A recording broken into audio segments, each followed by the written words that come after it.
Hi, thank you for joining me today. How are you? I'm very well, thank you. So let's start off and tell our viewers, who are you and what do you do? Okay, so I am Liane Wilkinson. I'm a student nurse from Peterborough, and I've been a mental health ambassador for about 3 years now. Amazing. So tell me more about why you wanted to be a mental health ambassador. So when I was younger, I was bullied quite a lot. Right throughout my school years, I was always bullied, Yeah. and I gained a lot of anxiety and panic, which had just built up from just being bullied. And so I had a little bit of counselling and realised, it's okay not to be okay. It's okay to feel how I was feeling. Yeah. So once I've managed my anxieties now, I can manage my anxiety, panic and things.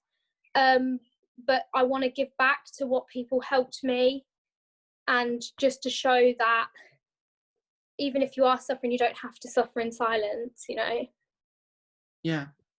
So tell me more about your experience with mental health, and obviously growing up and things like that. Well, I kind of had two stories of mental health.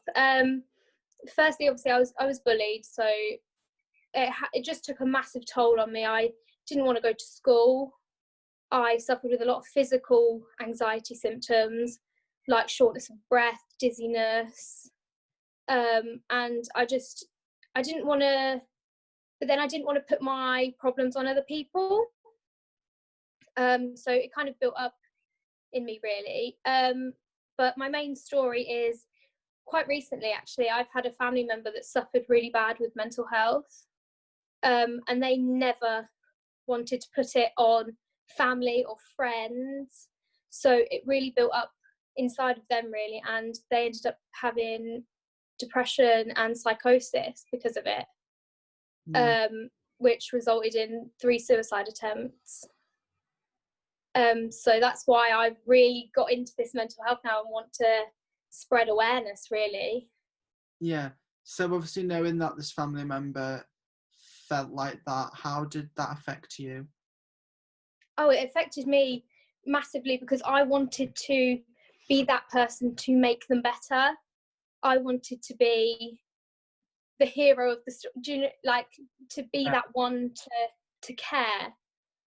So I went above and beyond, and I made sure that she got the help that she needed from, because she didn't want to put her problems on the NHS or counselling services because she never felt that she was as bad as she was.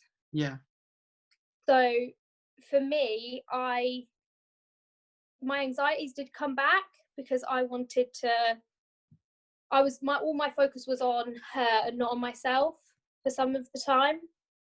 And yeah, it did bring back some of them, but knowing that she was okay was a lot better. Yeah. So what would you class your rock bottom as? My rock bottom, what, for me or for my family member? For you personally? My rock bottom was the point where I felt really, I just didn't want to do the normal things that I would normally want to do. I'm quite an outgoing, quite bubbly person, but I became very introvert. I became an introvert. Yeah. I didn't want to talk to anyone. I didn't want to do my work. I had no motivation at all to do anything. I felt like I couldn't breathe all the time. And it got to a point where I didn't know what I wanted to do in the future. I didn't know where I wanted to be. And at that point, I didn't really care. Yeah. It was So not a great place to be. yeah. So obviously feeling at your rock bottom, what did you do to get yourself out of it and climb the stairs back out? To get back to where I am now, I made sure I spoke to people. I reached out to people that I knew I needed at the time, like my family, my mum, my dad, and I made sure I went to a counsellor. And a lot of things that have helped me are like breathing techniques. Yeah. So square breathing and things. So if you could take yourself back to that time, that your family member was kind of suffering, and you was kind of, you know, taking their energy on, if that makes sense. Mm-hmm. Would you do anything differently than what you did? I don't think I'd do anything differently, because it's made me so much more of a stronger person. Yeah. But I would work a bit quicker. Yeah. I would just, the way I reached out to certain places, I wish I'd done it a little bit sooner. But because I didn't really know what the person was going through, I couldn't have really, but I wish I did. Yeah. So you said before that you're a mental health ambassador. So what kind of things does that come with, that job title? So I'm a mental health ambassador for the Stress Less Champions with Mind. So I've been around schools and given lessons about mental health, just to deliver things, especially to younger children that feel that maybe they don't have someone that they can talk to. Yeah. So giving them an option of places where they can go and relieve their stress and be able to feel that it's okay and to feel normal.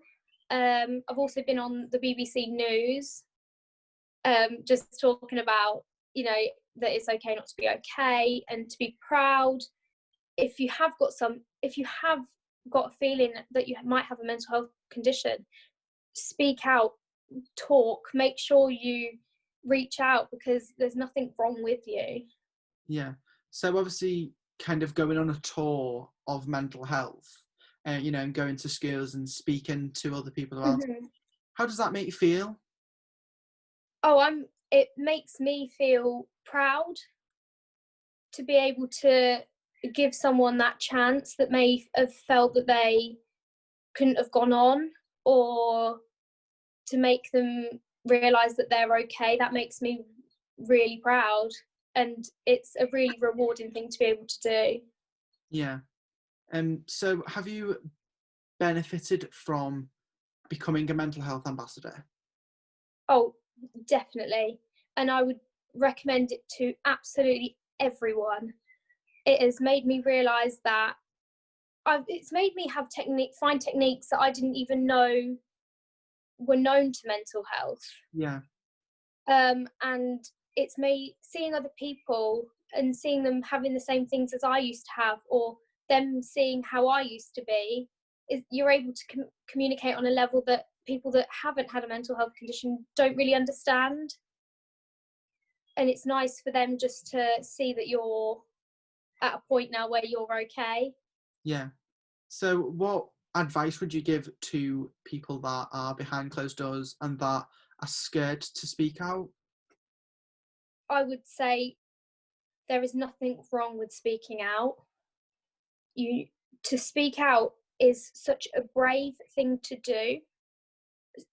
If you reach out, it doesn't mean you're weak at all. It means you're a very, very, very strong-willed person, and that you should be proud, even if, you know, all you did today was, you know, breathe. If you didn't do anything today, if you just sat and just thought and stayed with us, it's a proud thing to do. Yeah. And Well, that there's nothing wrong with being not okay, really. It's okay to not be okay. yeah, I totally agree with that. And I think your message that you put across to people and the things that you do is really amazing. So thank you. Things, because we all need people, you know, like you to support others. So thank you for coming on today. I do. Thank you very much for having me. No worries. We will definitely arrange a trip to go and meet up, and we can lockdown catch up when Corona has passed. So I will definitely see you soon. Yeah, definitely. Amazing.